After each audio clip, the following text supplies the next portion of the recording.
වලස් පවුල ලස්සනම ලස්සන වනාන්තරයක ගල් ගුහාවක් තිබුණා.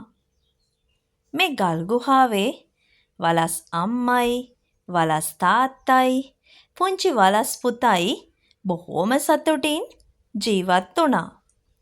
වලස් තාත්තා බොහෝම ශක්තිමත්. ඔහු හැමදෑම කිව්වේ මගේ පවුල රැක ගැනීම තමා මගේ වගකීම. වලස් අම්මා හරිම ආදරයෙන් කෑම සෝදානම් කළා. වලස් පැටියාට නිතරම හොඳ පුරුදු කියලා දීලා වලස් පැටියාට උපදෙස් දුන්නා. මේ වලස් පවුලේ අය බොහෝම සතුටින් තමා ජීවත් වුණේ. තාත්තා හැම වෙලේම කිව්වේ පවුල ඉතාමත් වැදගත් කියලා. ඒත් මේ වලස් පැටියාට හරිම ආසාවක් තිබුණා වනේ දුරට ඇවිදින්න. අම්මටයි තාත්තටයි නොකියා පුංචි වලස් පැටියා වනයේ ලස්සන බලමින් කැලෑවේ ඇතුළට ගියා.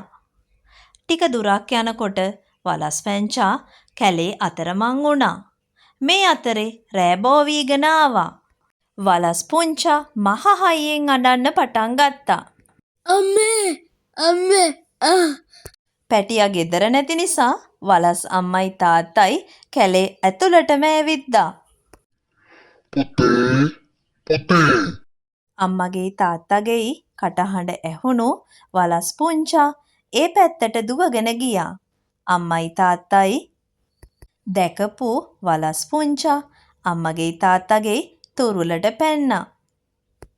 මට සමාවෙන්න අම්මේ තාත්තේ.